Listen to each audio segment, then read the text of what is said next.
안녕하세요. 바둑인TV입니다. 오늘은 타이젠 6단 구독자분의 대국을 복귀해 보겠습니다. 6단 정도면 수읽기의 수수는 아주 정확합니다. 하지만 부분 수읽기와 전체 수읽기는 또 다른 부분이죠.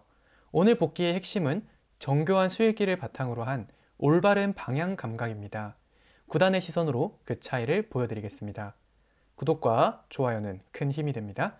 오늘 대국에서 주목해야 될 세 가지 주제는 수익기의 깊이, 방향의 선택, 형세 분석에 따른 전략입니다. 자, 그러면 바둑으로 들어가 보겠습니다. 구독자분께서 100이고요. 처음부터 따라가 볼게요.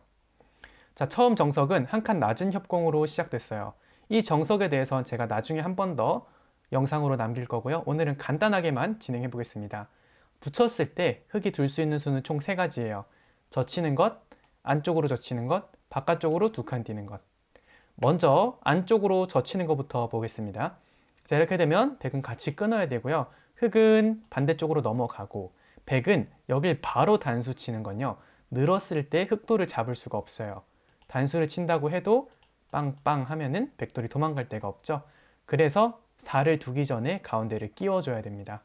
자, 끼웠을 때는 흑의 다음 한 수는 끊어주고요. 백이 늘 때 막아가지고는 흑이 먼저 죽죠? 단수 치고 막아야 됩니다. 자, 이렇게 두면 백은 흑돌 한 점 잡아두고요. 흑은 백돌 2점 잡아두고 여기까지 바꿔치기가 정석입니다. 부분적으로는 서로 만만치 않지만 백이 선수로 하변을 간다면 지금의 정석은 백이 조금 좋은 정석이다 라고 보여집니다. 자, 두 번째 정석으로는 안쪽으로 젖히는 거 말고 바깥쪽으로 젖히는 것도 있는데요. 이 수 같은 경우는 일단 살려야 되고요.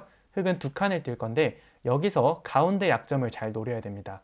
당장에는 흙이 4, 6을 활로로 없앤다면 활로가 2개밖에 안 남기 때문에 부분적으로 죽어요. 그렇지만 7과 9 사이에 끊는 약점이 있기 때문에 이 수를 잘 활용해 볼 겁니다. 4를 두기 전에 먼저 하나 붙여 놓고요. 그 다음에 치중 가셔야 돼요. 이거 포인트 4, 5 신경 쓰셔야 됩니다. 자, 지킬 때 찌르고 여기까지 해놓고 그 다음에 바로 끊을 거예요. 자, 이 수는 원래라면 위에가 없을 때는 늘고 단수 치면 12가 죽어요. 그래서 안 되는데 지금은 9의 약점이 남아있죠.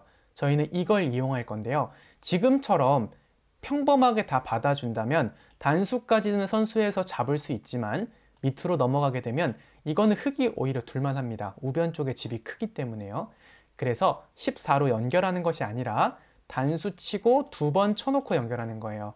그러면 막는 건 단수 치고 단수로 흑돌이 먼저 죽으니까요. 아래로 지켜야 하는데 이때 중앙으로 단수 친 다음 양단수를 한다면 이 정석의 경우에는 백이 좋습니다. 그래서 13으로는 못 두고요. 반대로 단수 치고 흑돌 한 점을 버려야 하는데 한 점 잡아둔다면 나중에 맛이 나빠서 이런 게 지금 거의 다 선수죠. 이런 게 남아있기 때문에 백이 조금 좋은 정석이에요. 그렇다 보니까 한 칸 낮은 협공이 실전에 프로바둑에서 잘 나오지 않는 겁니다.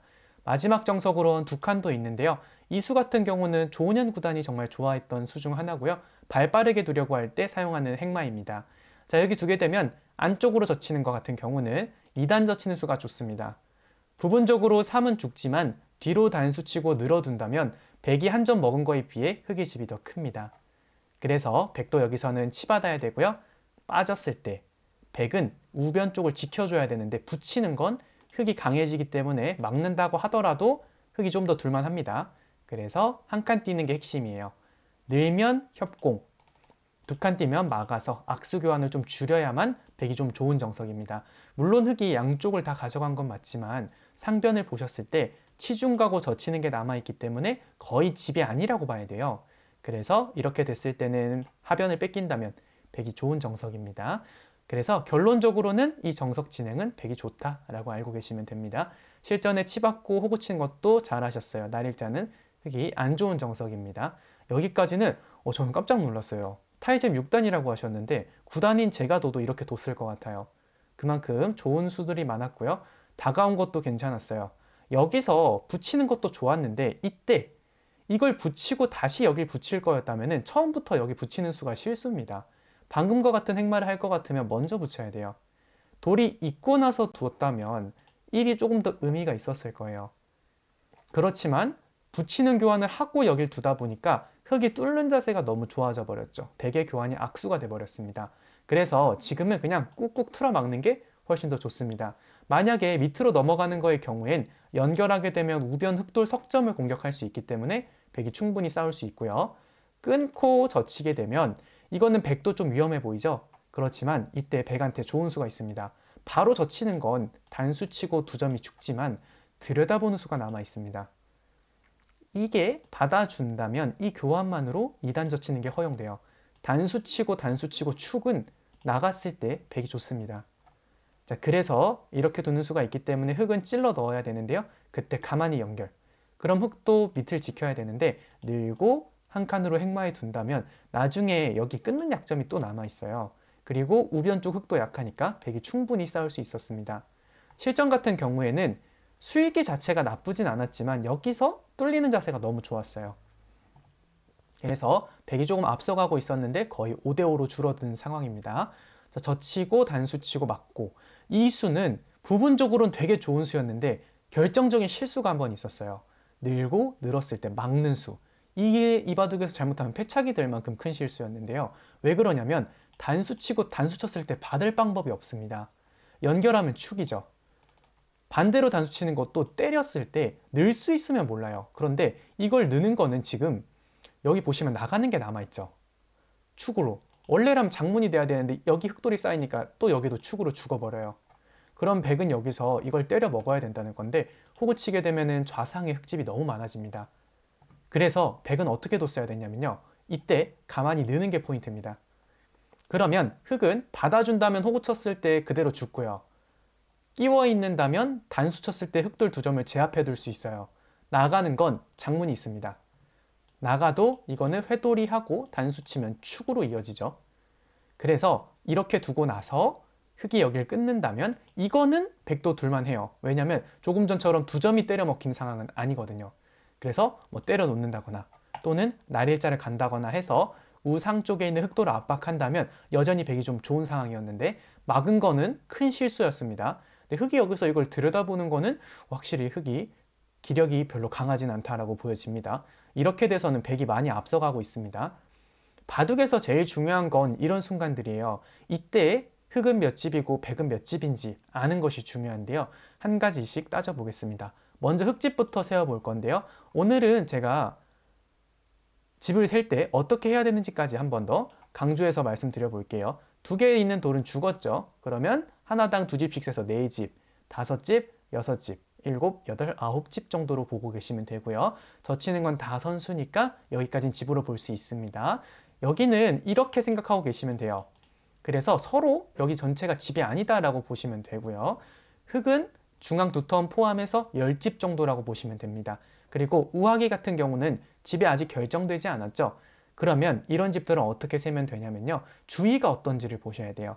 지금 중앙이 두텁고 백돌이 약한 상황이니까 지금은 20집까지는 충분히 볼 수 있을 것 같습니다. 그럼 합쳐서 30집 정도라고 보시면 되고요. 백은 이쪽 집은 5집 정도, 이렇게 4집에 하나 더 5집, 4집 정도 9집, 4개 죽었으니까 8집, 여기는 이 선은 다 집이 날 테니까요. 17집. 그러면 몇 집이죠? 26집 정도 나 있는 겁니다. 아까 흑은 여기 합쳐서 30집 정도, 백은 26집. 그러면 4집 차인데 덤이 6집 있다라고 생각하면은 백이 집으로 조금 앞서는 가운데에 귀가 하나 있기 때문에 백이 잘 풀렸다라고 보시면 되고요. 그럼 저희가 여기서 집이 많다라는 거는 알고 있잖아요. 그러면 만약에 이 바둑을 진다면 어디서 질까? 이런 것들도 같이 생각해 주시면 좋습니다. 이런 바둑의 경우에 진다면 중앙 흑집이 커져가지고 질 확률은 있을 것 같아요. 그러면 중앙을 견제하면서 두 번째 우변 쪽 백돌이 닫히면 또 질 수 있겠죠. 그래서 방향을 중앙으로 오시는 게 좋았습니다. 이런 게 어떻게 보면 구단으로 가는 디테일이라고 보시면 돼요. 이때 상변 쪽에서 흑돌 넉점을 잡으면서 꽤 유리하다고 판단하셨을 거예요. 그러다 보니까 뒤로 지키는 수가 나왔는데 자, 이렇게 되면은 이 한 수로 인해서 바둑은 거의 호각으로 바뀝니다. 그만큼 중반전 이후에는 한 수 한 수의 가치가 크기 때문에 유리하다고 해서 너무 부자 몸조심을 하시면 안 됩니다. 그럼 이어서 보겠습니다. 자, 여기서 마늘모로 압박. 좋아요. 그런데 끊는 자세가 너무 안 좋았어요. 여기서 이걸 끊으려고 생각하시다 보니 잠깐만 이거 단수당하고 호구 치면은 어떻게 되는 거지? 라는 생각하셨을 거예요. 그러다 보니까 잠깐만, 이건 뭔가 느낌이 안 좋은데? 라고 느끼셨을 겁니다. 그러다 보니 실전에는 이걸 하지 못하고 여기서 다시 빠진 다음에 연결이 되어 버렸는데, 이때는 사실상 역전이었어요. 그럼 어떻게 두셨어야 되냐? 여기가 아니라 중앙을 나와 끊으셨어야 됐어요. 왜 그러냐면 지금은 단수가 선수이기 때문에 여길 나와 끊게 되면 흑돌이 굉장히 위험합니다. 거의 단수를 쳐야 돼요. 그럼 늘었을 때 끊는 약점 그대로 남아있죠. 여길 지키자니 이거는 지금 장문 쪽도 거의 선수가 되어 있기 때문에 여기까지 다 선수죠, 지금. 그러면 날일자로 행마를 한다면 이거는 살아도 산 게 아닐 거예요. 세력이 또 쌓이니까요.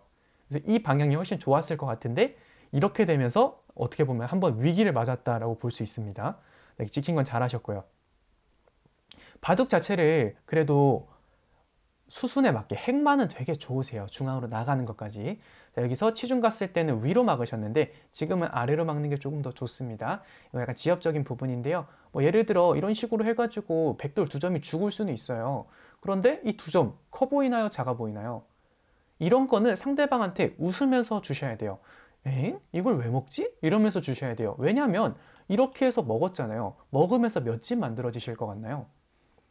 대략 7집 정도 만들어질 것 같거든요. 근데 반대로 탁 넘어가 버리면 지금 하변 쪽에서는 지금 몇 집 났을까요? 좌하기 포함해서요. 최소 15집 이상은 만들어져 있고요. 중앙 흑돌 두 점은 약하죠. 이러면 이건 흑이 들어가서 얻은 게 없는 겁니다. 왜냐면 처음부터 좌변 쪽은 백이 집이 거의 안 나요. 많이 나봤자 4집 정도밖에 안 나요. 그리고 지금은 오히려 좌하기 백돌은 약한 돌이었죠. 예를 들어 이런 식으로 해서 세력을 쌓아놨다면 백돌도 아직 완벽하지 않으니까 뭔가 지키는 선택을 했어야 됐을 거예요. 중앙으로 나가면서 하변 모양, 흑돌의 모양으로 바뀔 수 있었죠. 이런 수들은 실수입니다. 근데 저희가 굳이 이렇게 중앙으로 막아줄 필요는 없어요. 막는 게 더 좋았습니다. 흑이 지금 여기서는 판단 착오죠. 돌이 있을 필요가 전혀 없는 곳에 돌이 많이 갔고, 백의 돌들은 하변이랑 연결되면서 엄청 두터워졌기 때문에 저기서 좌상에서 손해봤던 거를 지금 다 만회했다라고 보여집니다. 3-3 들어가고 나서 여기까지는 필연이고요. 자, 들여다보고 눈목자. 흑도 엄청 행마가 안 좋진 않은데 한 번의 방향착오가 다시 형세를 뒤집었다라고 보여집니다. 맞고 날일자 걸침 좋았습니다. 이거 막는 건. 자, 여기까지 형세 판단 한 번 더 해볼 건데요. 형세 판단에 팁이 있다면 미리 세워놓은 거 계속 셀 필요 없어요. 여기 아까 10집 세놨죠. 10집, 15집, 여기 7집 정도 보시면 되거든요. 합쳐서 22집에 아까는 20집까지 봤지만 지금 주의가 어때 보이시나요? 백돌도 한 칸이 있으니까 거의 살아있고 다가왔으니까 지금은 10집 정도 보시는 게 맞아요. 그러면 20, 32집. 흑은 32집 정도 나 있고요. 백은 8집, 12집, 22집, 25, 29, 32. 아래까지 포함한다면 백은 40집 정도 나 있습니다. 그러면 현재 형세는 누가 좋죠? 백이 꽤 좋은 상황입니다. 집으로만 해도 8집 이상 많죠. 자, 그럼 이때부터는 잘 지키기만 하면 돼요. 그래서 너무 무리하기보다는 그냥 침착하게 따라가면 이기는 바둑입니다. 그러니까 좋고요. 빠지는 거, 이런 교환들은 잘못하면 집으로 악수 교환이 될 수 있어요. 그래서 저는 상황에 맞게, 지금은 상황에 맞지 않았고요. 나중에 두시는 게 더 좋지 않았을까 생각을 합니다. 100% 선수니까요. 굳이 해줄 필요는 없는 곳이었습니다. 오히려 이렇게 두다가 잘못하다가는 이런 거 활용당하면 오히려 손해볼 때가 많아요. 그래서 추천드리진 않고요. 날일자 좋았고요. 여기서 붙이는 거. 원래라면 이게 맥점이기는 해요. 근데 여기서 이 맥점이 의미를 가지려면 위쪽 호구가 돼야 됩니다. 그러고 두 점 죽인 다음에 뭐 중앙으로 날일자를 가서 공격을 한다거나, 이 방향이 조금 더 좋죠. 여기를 잇게 되면은 이거 백이 흑이 마늘모가 실수죠. 이건 흑은 중앙으로 늘어야 됩니다. 그러면 백이 지금 모양이 너무 안 좋기 때문에 이 교환들이 다 악수 교환이 될 뻔했어요. 호구 자리 뺏어가지고는 백이 또 둘만해졌습니다. 자, 여기서부터도 중요한데요. 막아가지고 얻을 수 있는 게 뭔가요? 어차피 백돌은 거의 살아있거든요. 그럼 이럴 때는 하변 쪽에 집중하셔야 돼요. 지금 흑돌 공격하는 순간 조금만 얻어내도 백이 많이 좋은 상황이잖아요. 그러면 하변 쪽 집중해서 나가면 막 끊는 거 노리고, 아래로 지킨다면 차라리 여길 막아버리는 게 훨씬 낫죠. 그래야 중앙집도 견제를 할 수 있고 백돌도 강해지거든요. 그리고 여기서부터는 되게 어려운 게, 지키면 여기 또 째는 게 남아있어요. 그래서 행화하기가 굉장히 곤란했을 겁니다. 이거는 방향이 별로 안 좋았습니다. 이런 거 악수교환이니까 하지 마세요. 자, 끊어서 흑도 지금 형세 판단이 어느 정도 되는 분 같아요. 나쁘다라는 생각이 있다 보니까 좀 더 치열하게 두죠. 이런 거는 배워두시는 게 좋아요. 되든 안 되든 간에요. 이렇게 하고 나서 단수 선수하고 붙이고 이런 거 봤을 때 수읽기 실력이 약하진 않으신 것 같아요. 이렇게 하고 젖히고 끊고 서로 좋습니다. 근데 여기서 좀 더 고민해 볼 만한 게 있었는데요. 이거 중앙으로 끊는 건 안 된다고 생각하셨나요? 이렇게 느는 건? 지금 활로 싸움에서는 백이 많이 앞서갈 것 같거든요. 이런 것도 한번 생각해 보셨으면 좋았을 것 같습니다. 자, 밑으로 지키고 이렇게 타협이 되었는데요. 여기서 형세가 어떻다고 보셨나요? 한번 세어볼게요. 15, 25, 35. 흙은 35집 정도 나 있고요. 15, 29, 31, 35, 36. 백은 한 37집 정도. 지금은 반면 승부네요. 덤이 있는 백이 좀 더 유리한 상황이고요. 그리고 흑돌이 못 살아 있으니까 지금은 백이 꽤 유리한 상황이에요. 물론 이후 진행에서 여러 가지 어려운 변화들이 있었지만 이후 진행은 그렇게 중요하지 않은 것 같습니다. 이후 진행에 있어서는 바둑을 많이 두시고 수익기 공부 많이 해보시면은 자연스럽게 실력 느실 것 같고요. 여기까지 보면서 바둑 한번 정리해 볼 건데요. 먼저 초반 정석부터 다시 한번 보겠습니다. 초반 정석 붙였을 때는 보통 젖히거나 안쪽 두 칸이 있었고요. 실전 같은 경우는 백이 잘 뒀습니다. 여기까지 좋았고요. 여기서 붙이는 거 만약에 조금 더 적극적으로 싸우고 싶으셨다면 이거 하고 붙이시는 게 낫고요. 이미 붙인 마당에는 다시 돌아가기보다는 끝까지 두셔야 돼요. 하고 끊는 건 젖히는 건 연결해 버리면 되고요. 끊는 건 한 칸 뛰는 포인트 이거 잊지 마세요. 찌르고 연결한 다음에 늘고 한 칸 정도로 두면은 약점과 공격이 남아있기 때문에 백도 충분히 싸울 수 있습니다. 일단은 이러면서 조금 위기를 한번 맞았고요. 여기서도 아까 말씀드렸죠? 막는 거 이런 거 수익기 잘 하셔야 돼요. 잘못하면 큰일 납니다. 그래서 먼저 늘어놓고 그 다음에 공격을 하시는 게 맞습니다. 자, 여기서 막은 거 실수. 단수 치고 단수 쳤으면 큰일 날 뻔했어요. 자, 이후 진행에서는 잘 풀렸고요. 여기까지 넘어갔을 때 한 칸 뛰는 거. 중앙으로 가시는 게 낫습니다. 자, 여기서는 공격할 때는 중앙으로. 조금 더 약한 곳. 그리고 형태의 맥점을 잘 찾으셔야 됩니다. 이런 부분들이 중요했고요. 그 이후 진행에서는 잘 두신 게 더 많습니다. 여기서 오늘 바둑의 장단점 말씀드리면은 일단 핵만화 그리고 초반의 이해도 이런 거 되게 좋으세요. 그런데 한 가지 아쉬운 점은 너무 물러서는 게 한 번씩 나오고요. 그리고 수익기를 할 때 조금 더 집중해서 하신다면 더 좋은 바둑 두실 것 같습니다. 마지막으로는 형세 판단 많이 해보세요. 좋은 바둑 같은 경우는 적당하게 지키면서 두는 것도 바둑에서 이기는 방법 중 하나입니다. 자, 오늘의 복귀 강의는 여기까지 진행해 보겠습니다. 구독과 좋아요는 큰 힘이 됩니다. 즐거운 하루 되세요.